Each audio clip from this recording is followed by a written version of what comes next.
Donc aujourd'hui, je voulais prendre le temps là, d'expliquer le mécanisme derrière un petit peu la face cachée de la politique monétaire. Donc comment que la Fed utilise une certaine façade, mais que finalement, c'est un petit peu là, ça pourrait être le contraire qui se passe là, si on veut, en arrière-boutique. Donc c'est vraiment là, de comprendre là, au niveau de la liquidité, des taux d'intérêt, puis le mécanisme derrière. euh, tout ce qui se passe derrière cette décision-là, qui pourrait être d'augmenter les taux d'intérêt, de baisser les taux d'intérêt, ou bien, dans le cas qu'on voit là, actuellement, de les laisser là, tels quels. Donc, c'est ça que je vais là, tenter d'expliquer là, le plus clairement aujourd'hui, puis le plus simplement pour que vous puissiez comprendre justement cette dynamique-là, puis que des fois, il y a certains concepts qui sont un petit peu là, contradictoires, puis qui viennent un petit peu aussi là, biaiser nos opinions quand on essaie de peut-être investir ou de trader sur les marchés financiers. Donc, je vais toucher à différents concepts. Si jamais vous avez de la misère à suivre ou vous avez des questions, là, n'hésitez pas là, à me les mentionner en commentaire ou poser la vidéo, revenir au début, la réécouter ou même si vous voulez la partager. Donc, c'est des concepts qui sont assez de base pour débuter, mais c'est vraiment là, des concepts super importants à comprendre au niveau macroéconomique si on veut réussir à expliquer une thèse ou justement là, avoir une position puis développer un certain edge là, à travers tout ça parce que les marchés qui sont sans cesse dynamiques, donc qui vont être si on veut modifier à travers le temps, sont super difficiles évidemment là, à comprendre. Par contre, quand on a les concepts de base, puis qu'on est capable de les appliquer, puis surtout de les interpréter, par exemple au niveau des taux d'intérêt, la liquidité, puis tout ce qui touche là, au cycle macroéconomique, c'est beaucoup plus facile d'avoir une meilleure vision, d'avoir finalement un meilleur edge, puis d'être beaucoup plus confiant dans les décisions qu'on prend au niveau des investissements, que vous soyez un investisseur là, individuel ou que vous travaillez en institution ou quoi que ce soit.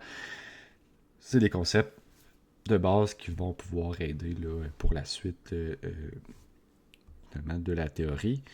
Donc, vraiment, là, qu'est-ce qui se passe derrière, si on veut, là, la face puis les décisions là, de la politique monétaire. Puis quand je parle de politique monétaire, là, puis c'est vraiment de façon globale. Donc, évidemment, ça peut faire référence à la Fed aux États-Unis, la Banque du Canada ou les autres banques centrales à travers le monde qui ont toutes finalement nécessairement là, un impact sur les marchés financiers parce qu'on vient toucher au taux d'intérêt à court terme qui va se refléter, comme vous allez voir, dans les actifs à travers là, le cycle économique au niveau de la croissance, puis des récessions qui pourraient là, toucher le marché. Donc, si je regarde, je vais commencer avec finalement là, le concept de base, comme j'ai mentionné, au niveau du taux d'intérêt naturel. Donc, pour ce qui est du taux d'intérêt naturel, c'est super important de comprendre évidemment que lorsque la Fed ou les autres banques centrales décident d'augmenter les taux d'intérêt, donc finalement au-delà de en deçà, pardon, du taux d'intérêt naturel. Donc, si la Fed décide finalement de baisser les taux d'intérêt, bien évidemment, ça va faire accélérer l'économie. Puis, si la Fed ou d'autres entités, d'autres banques centrales décident d'augmenter ces taux-là au-dessus finalement du taux naturel, qui est le taux où on est en équilibre au niveau économique entre une fonction, si on veut, d'expansion puis de contraction du cycle. Donc évidemment, si elle augmente les taux au-dessus du taux naturel, ça vient faire contracter l'économie, puis les valeurs boursières vont suivre et commencer probablement à baisser de ce côté-là. Par contre, il va y avoir d'autres choses là, à prendre en considération. Donc, où est-ce que je vais en venir avec ça? C'est super important, finalement, là, d'avoir une idée globale pour commencer, puis de comprendre, évidemment, que lorsque le taux est plus bas que le taux naturel, l'épargne va augmenter. Donc, s'il y a une baisse des taux d'intérêt, c'est plus facile, exemple, d'emprunter pour investir, qui va faire une boucle, si on veut, sans fin. Donc, on va investir. Les entreprises vont faire évidemment plus de bénéfices. Les personnes vont pouvoir, comme je disais, plus épargner, plus consommer dans le temps, ce qui va faire encore une fois augmenter les bénéfices encore plus des entreprises qui pourraient créer tranquillement de l'inflation dans le système. Puis du côté de la croissance, ça va augmenter. Puis c'est une boucle qui continue, donc les entreprises vont faire de plus en plus d'investissements, vont réinvestir aussi dans la main-d'œuvre, dans les personnes qui travaillent pour eux. Et donc les salaires vont suivre, l'épargne va augmenter, qui va contribuer aux investissements, puis l'inflation va peut-être commencer à augmenter encore un petit peu plus rapidement. Comme on a vu là, à partir là, de mars 2020, où l'inflation finalement là, est devenue un petit peu là, hors de contrôle du côté des banques centrales. Puis vous allez voir la dynamique là, un petit peu qui s'est passée. Puis je vais switcher là, à TradingView pour que vous puissiez vraiment comprendre qu'est-ce qui s'est réellement passé au niveau des taux d'intérêt. Donc c'est pas juste que la Fed a décidé de baisser ses taux presque à zéro. C'est tout ce qui se passe là derrière ça qui a fait exploser le marché en 2000. Donc à partir de mars 2020 jusqu'en 2021, pratiquement jusqu'en 2022. Donc l'épargne augmente, l'investissement augmente, les actifs vont augmenter, évidemment l'inflation va augmenter avec la croissance. Ce qui m'amène au mécanisme de transmission là, de la Fed vers tout ce qui est là, des actifs financiers. Donc, ce qui est important de comprendre, c'est que dans la dernière décennie, la Fed puis les banques centrales ont délibérément finalement là, presque supprimé, donc fait baisser là, graduellement les taux d'intérêt, le taux d'intérêt réel pour d'un côté stimuler l'économie puis continuer là, laisser la croissance rouler pour que l'économie là, aille de mieux en mieux. Ce qui a causé finalement donc post-pandémique, là, lorsque la Fed ou les autres banques centrales ont décidé de couper les taux à zéro pour relancer l'économie qui était à ce moment-là fermée de façon temporaire. Donc les obligations, qui je rappelle ont une relation là, inverse au taux d'intérêt. Donc les taux d'intérêt baissent, les obligations augmentent.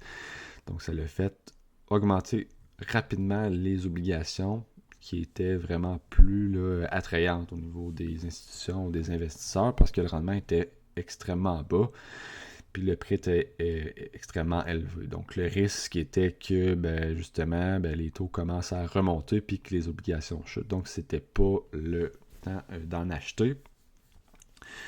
Puis on a vu que même certaines institutions, investisseurs se sont fait un petit peu l'avoir de ce côté-là. Là, si on reprend le principe où les portefeuilles là, de façon traditionnelle ont été construits d'un côté, donc 40% d'obligations, puis 60% au niveau des actions. On a vu en 2022 que quand la Fed, les autres banques ont commencé à augmenter les taux, les obligations, évidemment, ont chuté en même temps que les actifs, donc un petit peu plus risqués au niveau des actions. Ce qui a fait que ces portefeuilles-là étaient carrément là, pratiquement plus protégés. Là. C'est sûr qu'au niveau des obligations, ça baisse beaucoup moins rapidement que des actifs là, à plus haut risque. Par contre, les deux baissaient en même temps, ce qui a causé certains problèmes là, au niveau des portefeuilles traditionnels, puis qui est tout là, finalement là, constitué au niveau du la majorité des services financiers qui sont offerts là, à travers le monde. Donc, si je reprends ici, les obligations tombent pratiquement sans rendement, qui fait que le capital, si on reprend le capital ici, il faut toujours le considérer comme un peu comme si le capital était vivant. Donc, il veut toujours aller se nourrir là, du plus haut rendement possible dans les périodes, si on veut, admissibles. Donc, il y a besoin de rendement là, pour survivre. Donc, le capital ne va pas rester dans des obligations sans rendement ou dans du cash qui perd la valeur là, quotidiennement avec l'inflation. Le capital va toujours se diriger vers un actif finalement plus risqué quand il n'y a aucun rendement là, si on veut, là, dans le panier qui se trouve actuellement. Donc, le capital qui migre vers le risque quand les obligations donnent pratiquement plus de rendement.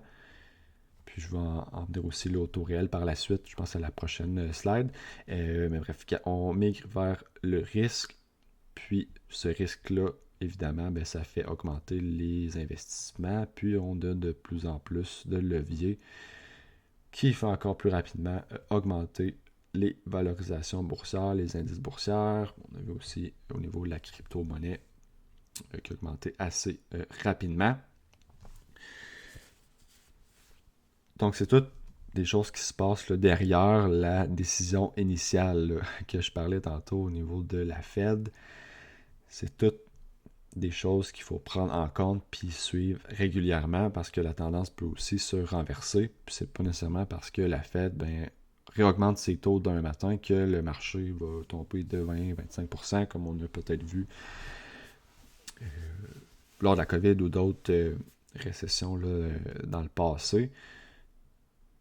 C'est vraiment de prendre tout ça puis de mettre tout ça ensemble pour se constituer une analyse et avoir une meilleure vision là, pour la suite. Donc, je vais souvent revenir au taux d'intérêt réel parce que c'est, selon moi, le concept le plus important à comprendre au niveau des marchés. Puis c'est un concept qui est pratiquement pas discuté, là, même par la majorité des investisseurs. D'ailleurs, la preuve, je suis dans le marché là, depuis quand même quelques années. Puis j'avais jamais vraiment entendu parler de ça, même si le concept est assez de base. C'est super important, puis ça représente très bien ce qui s'est passé là, dans les dernières années.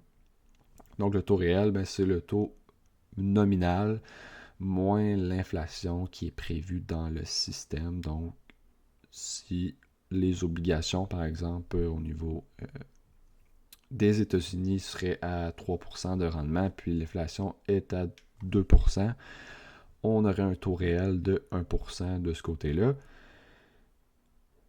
Puis ce qu'on a vu, si je regarde ici, je vais juste sortir ça. Donc en 2020, on a vu justement, donc la ligne ici, en vert, on a les taux d'intérêt nominal, puis ici, les taux d'intérêt, l'inflation prévue dans le système.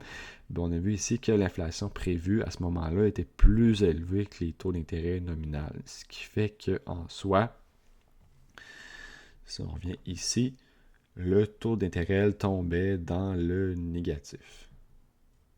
Puis c'est exactement pour ça qu'on a vu tout ce qui était des actifs risqués augmenter assez, je dirais, agressivement. Puis on a vu des gens là, commencer à risquer même on va dire des mini-fortunes dans des actifs qui avaient plus ou moins de valeur, puis qui rapportaient, là, on va se le dire, là, aucun cash flow. Si je pense aux NFTs ou certains projets au niveau de la crypto-monnaie. Donc, c'était vraiment une partie du cycle où le capital était pratiquement donné, on va dire, par les institutions financières, puis où est-ce que les institutions avaient énormément d'argent à investir dans les marchés. Et naturellement, comme j'ai mentionné, le capital a essayé de trouver des meilleurs rendements pour ne pas rester dans les obligations ou en cash pour pratiquement, là, évidemment, perdre de la valeur à tous les jours. Donc, le concept super important, tant que les taux d'intérêt réels, que ce soit à court terme, moyen, un petit peu plus long terme, ceux que j'ai présentés là, tout à l'heure, c'était les taux réels sur 5 ans. C'est possible là, de les avoir aussi sur 10 ans, par exemple. Tant que ça baisse, les actions vont être poussées là, à la hausse parce que le capital en soi va coûter moins cher, puis ce capital-là va pas vouloir rester dans des actifs moins risqués, puis perdre la valeur, là, ou du moins faire presque aucun rendement. Puis c'est un peu pour ça que graduellement, avec les années, les indices, si vous suivez un petit peu, on a vu des années à 15, autour de 20%, une année on avait vu, je pense, là, un 24%, 25%. Ça commence à augmenter rapidement. Pourquoi? Parce que justement, les banques centrales, puis la façon que le système est positionné, fait en sorte que ces taux d'intérêt réels-là restent quand même relativement bas, puis les investisseurs veulent pousser de plus en plus la machine pour aller chercher le plus de le risque possible, dans l'objectif ultime de battre les indices qui font déjà quand même des rendements, là, je dirais, d'après les dernières années, quand même exceptionnels. Donc, si on veut aller essayer de battre un 24%, même peut-être un 30%, ça devient ultra complexe. Puis les investisseurs vont peut-être de moins en moins, justement, se diversifier pour aller battre peut-être le rendement, essayer de faire 35, 40, 50%, peut-être même 100%. Sur une base annualisée. Donc, c'est toutes des choses à prendre en considération, puis qui ont été créées de la manière que le système est bâti, puis les décisions qui ont été prises là, depuis déjà quand même là, longtemps. Donc, le système ne va pas non plus là, changer du jour au lendemain, ça peut prendre du temps. Puis comme vous allez voir tantôt, ça peut quand même rester là, débalancé pour une certaine période avant qu'il se passe quelque chose ou que le cycle de crédit, le cycle macroéconomique là, change de côté.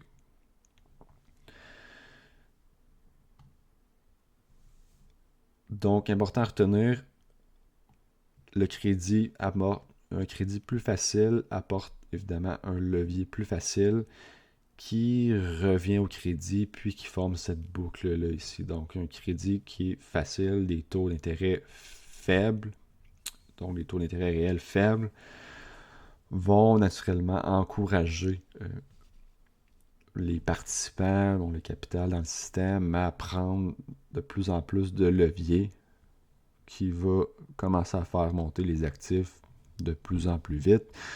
Donc, si on prend un levier exemple du double, le marché fait 30%. Si on double notre mise, par exemple, on tombe à, on va dire, 60% de façon théorique. C'est sûr qu'il faut calculer tout ça là, selon l'actif puis le risque qu'on prend là, du côté du levier, mais bref, vous comprenez la situation. Plus que le levier, plus que l'actif monte rapidement, plus que l'appétit au risque augmente, donc tout le monde va aller chercher de plus en plus de rendement, puis c'est sûr qu'on voit avec aussi là, l'arrivée des réseaux sociaux, des gens qui font un 100% une journée, des choses comme ça, donc ça va encourager de plus en plus le risque, puis les gens vont avoir une aversion au risque là, de moins en moins forte, donc vont vouloir de plus en plus forte, donc vont vouloir vraiment là, aller prendre plus de risques pour générer un rendement qui va vraiment peut-être changer quelque chose là, dans leur situation financière versus faire un 5%, 6% par année qui, naturellement, avec l'inflation, ne donnera pas là, nécessairement grand-chose. C'est sûr qu'avec l'intérêt composé à long terme, évidemment, ça peut payer. Par contre, à court terme, les investisseurs se positionnent de plus en plus rapidement vers les actifs risqués pour aller générer là, le plus de revenus possible. Donc, c'est vraiment cette boucle-là qui continue jusqu'à temps qu'elle soit brisée puis qu'elle se renverse et que le crédit devienne moins facile puis que le levier finalement commence à baisser drastiquement. Les actifs baissent puis l'appétit pour le risque va baisser avec le levier puis les crédits, la facilité là, d'accès au crédit.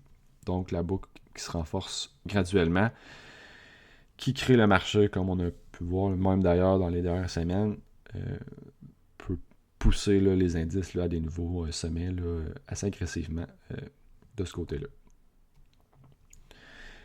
Une analogie aussi qu'on peut faire pour ce qui est du système, puis au niveau des bilans et de la liquidité qui est en soi, finalement, là, le crédit qui est accessible puis qui est donné par les banques, Donc, on parle souvent là, du fait que les banques centrales impriment de l'argent, puis que les gens sont plus faciles, plus aptes à investir ou à dépenser. Ce qu'il faut comprendre derrière ça, c'est que c'est du côté des banques que ça se passe. Donc, si les taux d'intérêt sont plus bas, les banques, évidemment, vont avoir moins de restrictions pour prêter de l'argent, que ce soit pour une hypothèque ou pour les entreprises qui vont vouloir démarrer des nouveaux projets ou refinancer ou quoi que ce soit. Ce qui va faire augmenter d'un côté au niveau des bilans les prêts au niveau bancaire. Donc, on va octroyer de plus en plus de prêts aux gens qui vont pouvoir utiliser ce crédit-là pour acheter, par exemple, des maisons, ou comme je disais, les entreprises, démarrer des nouveaux projets, ce qui va faire en soi monter là, le prix des actifs, autant dans le marché que dans le marché boursier que sur le marché immobilier. Ce qu'il faut, moi, ce que je veux en dire avec tout ça, là, c'est que ce qu'il faut surveiller, c'est le déséquilibre dans ces bilans-là. Donc, l'exemple actuel là, qui est quand même assez flagrant, c'est au niveau de l'intelligence artificielle. Je suis pas mal sûr que peu importe là, dans quel domaine vous évoluez là, au quotidien, vous avez entendu parler des data centers, donc des centres de données qui se construisent de façon massive, pardon, par les grandes entreprises. On pense au Max 7, donc Meta, Nvidia, l'arrivée de ChatGPT, Anthropic, toutes ces entreprises-là qui parient là-dessus pour faire des revenus futurs. Donc, si on reprend cet exemple-là, bien évidemment, ils vont investir. Donc, quand je parle de levier, ce n'est pas nécessairement juste un investisseur individuel qui utilise, exemple, un ETF là, en double vitesse ou qui va emprunter pour investir. Ça peut être les entreprises qui, justement, vont aller emprunter sur le marché, soit en émettant des obligations ou en émettant des nouvelles actions ou justement là, en faisant peut-être des IPO comme on va voir là, éventuellement pour probablement cette année, d'ici la fin de l'année pour SpaceX, probablement même ChatGPT puis Anthropic au niveau de l'intelligence artificielle. Donc ils vont aller peser ici, emprunter, faire du levier. Le danger par rapport à ça, c'est qu'une fois que si on veut, le bateau ici est déséquilibré, si il y arrive finalement un choc au niveau de ce côté-là, puis on va dire une vague qui passe par-dessus le bateau, mais ça pourrait faire chavirer puis chuter, si on veut, là, le marché boursier, puis causer un risque au niveau des entreprises. Juste enlever ça ici. Donc, leur objectif actuellement, là, autant au niveau que de ChatGPT, qu'Anthropic ou toutes les autres entreprises qui investissent là, massivement dans leur CAPEX pour augmenter cette exposition-là à l'arrivée de l'intelligence artificielle. Leur objectif, c'est que le levier ici, puis les emprunts commencent à payer, puis commencent à rebalancer ici sous forme de revenus. Ce qui fait repencher le bateau, puis le rééquilibre là, de ce côté-là. Donc, si on va dire d'ici 3, 4, 5 ans, il commence à avoir du cash flow par rapport à ces investissements-là, le bateau va se rebalancer. Par contre, si d'ici à ce que ça arrive, on a un choc au niveau du crédit, puis que la liquidité se retire, soit graduellement ou encore pire, rapidement, qui causerait une vague avant que les entreprises puissent justement là, encaisser puis commencer à recevoir là, un certain cash flow de ces investissements-là. Et ça pourrait créer là, finalement ce qu'on appelle là, au niveau du marché boursier un crash boursier, là, ou du moins une correction majeure. Donc c'est vraiment un déséquilibre au niveau des bilans entre l'investissement puis ce qu'on reçoit là, en retour.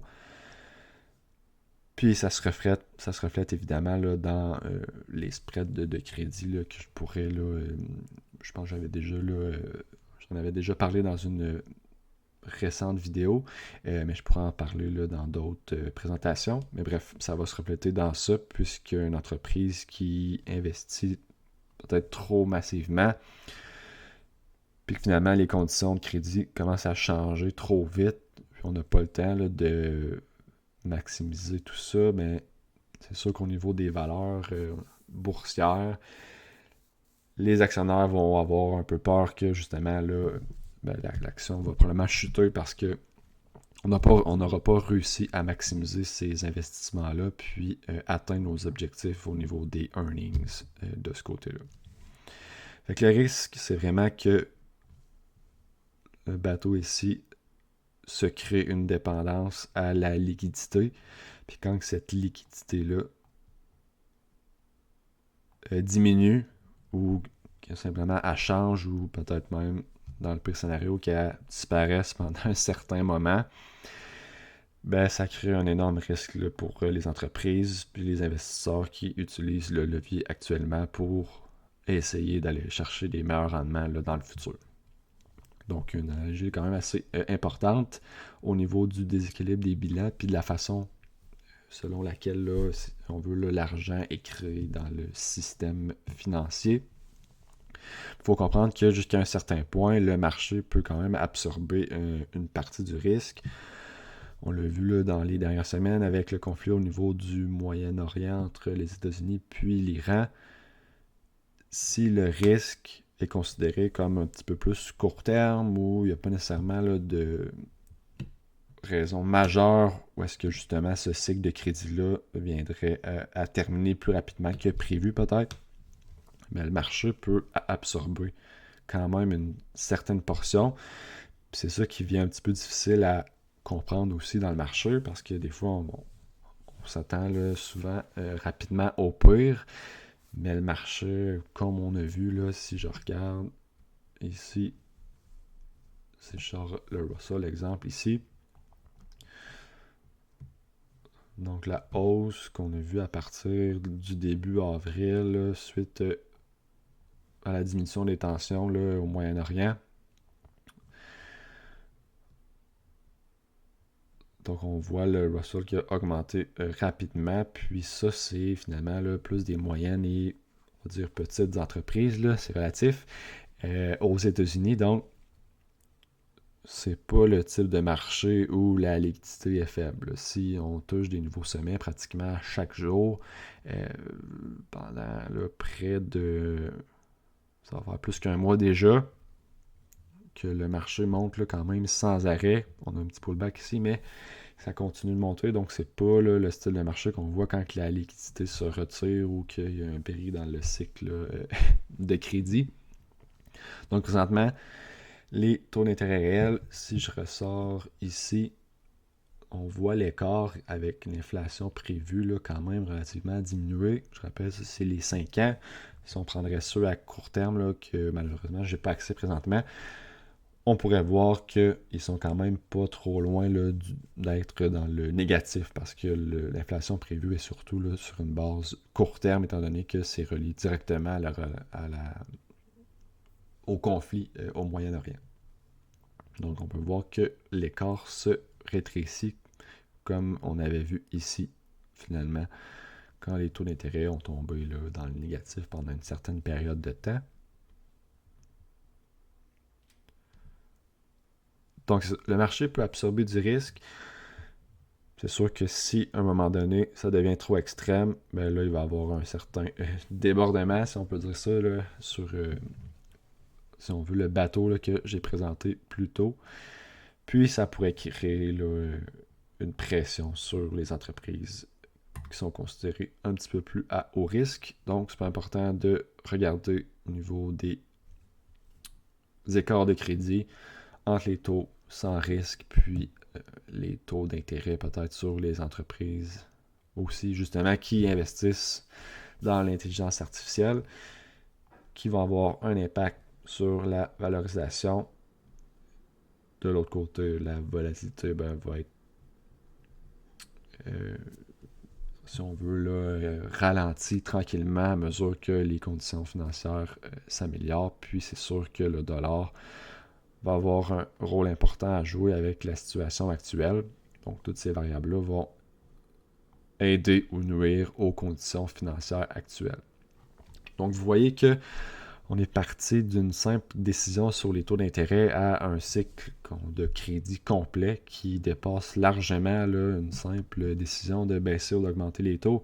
Si on passe par les taux réels, les devises, les écarts de crédit, les valorisations, puis le levier qui se crée avec ces conditions financières-là, on comprend que c'est pas simplement une décision, mais que ça va se répercuter là, sur plusieurs variables qu'il faut toujours considérer dans notre analyse. Puis actuellement, on est dans une situation où il n'y a pas vraiment d'autres alternatives. Okay?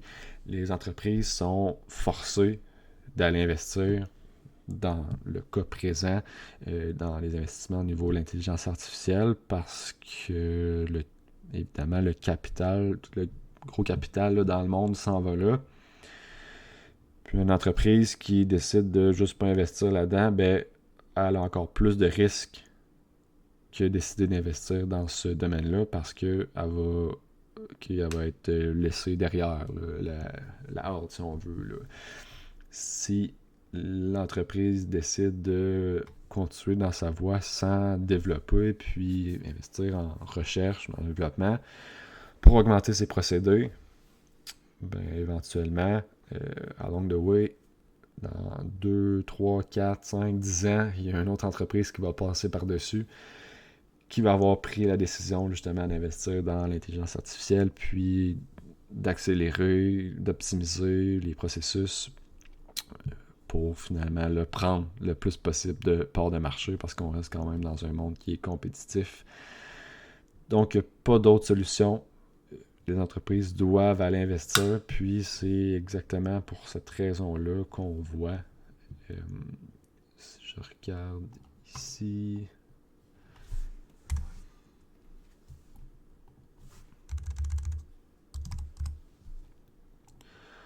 On voit les semi-conducteurs augmenter de cette façon-là. Donc, c'est pas pour rien. C'est pas parce qu'il y a une institution qui a décidé d'investir dans l'intelligence artificielle ou quoi que ce soit. C'est parce que le capital est juste forcé de se positionner de ce côté-là.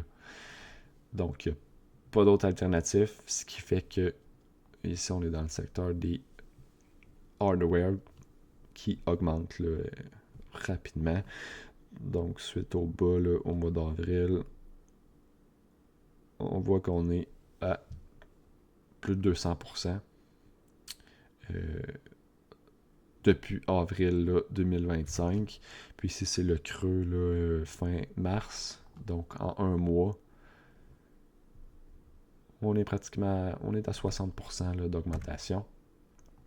Donc, c'est le capital qui est forcé d'investir pour faire perdurer ces entreprises-là qui ne veulent pas là, être laissées là, derrière les autres compétiteurs. Mélanger à ça les obligations qui rapportent pratiquement rien, ça ferait aucun sens de laisser de côté l'intelligence artificielle pour aller investir évidemment dans des obligations sur une base d'investissement futur. Donc le capital s'en va dans les actifs risqués, ça revient à ce que je disais plus tôt. Puis ce qui va être important justement là, de mapper à travers tout ça, ben, c'est la courbe de taux d'intérêt qui vient nous parler puis nous introduire à ce qui va probablement là, se produire au niveau de l'inflation, les risques. On a vu dernièrement, les taux d'intérêt à long terme n'ont pas bougé, ce qui nous disait indirectement que le conflit reste temporaire, puis que l'inflation ne va pas s'intégrer là, de façon majeure dans le système, qui ferait pencher là, la Banque centrale à ce qui les ferait là, décider d'augmenter les taux d'intérêt là, à travers le monde. Évidemment, ben, on a du côté de l'Europe les taux d'intérêt qui sont un petit peu plus reprice à la hausse, puisque l'Europe sont short, dans le fond, là, au niveau du pétrole, étant donné qu'ils en ont énormément de besoin, puis ils en importent là, des grandes quantités.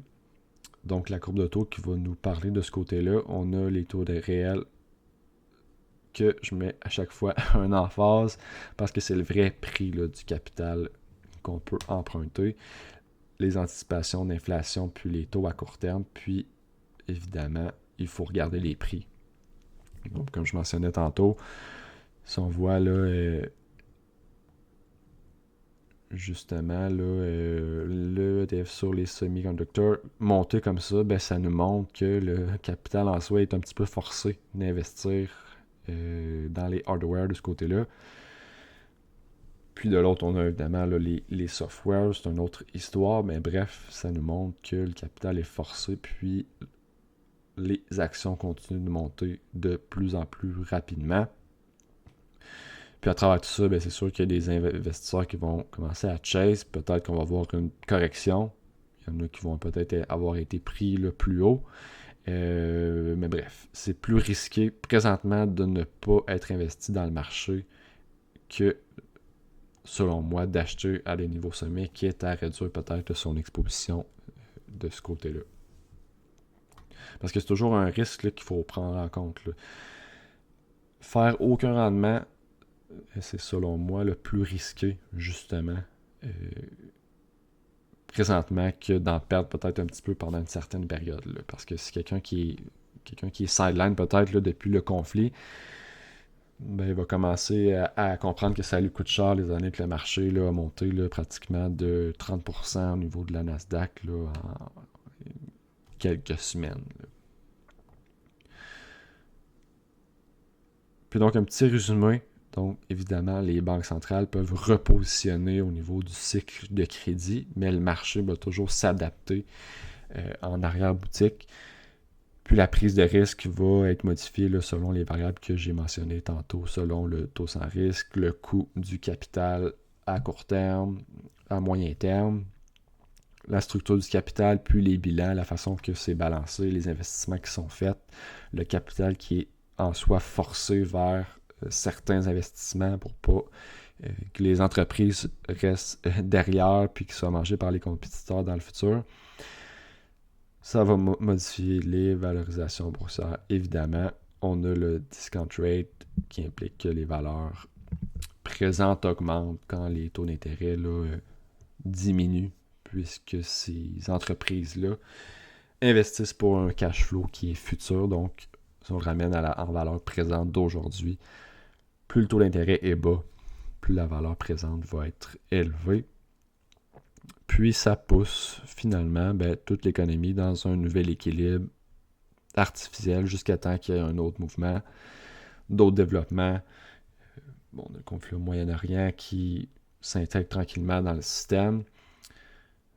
Mais vous comprendrez que l'objectif finalement là, aujourd'hui, c'était vraiment de faire comprendre que c'est vraiment là, la transmission du mécanisme de taux d'intérêt dans le système qui compte et pas nécessairement l'intention de soit baisser ou d'augmenter les taux. Donc, c'est vraiment qu'est-ce que cette baisse-là ou cette augmentation-là des taux va impliquer pour les autres variables, puis dans quel régime on se trouve, puis à quel point ça vient affecter au niveau des actifs du marché boursier. Donc, je vais probablement reparler de certains aspects, certains concepts dans des prochaines vidéos. Donc, comme je disais tout à l'heure, si jamais vous avez des questions, n'hésitez pas là, à écrire dans les commentaires. J'ai quand même couvert là, certains concepts. J'ai essayé de rester quand même en surface, pas trop creusé. Mais vous comprenez la complexité là, de la chose. Puis je vais continuer là, de creuser là, à travers le marché, puis comprendre tous ces mécanismes-là pour pouvoir, à moyen et long terme, avoir vraiment une vision plus claire dans le but d'investir puis d'aller maximiser là, les rendements dans le futur. Donc, sur ce, on se dit à bientôt.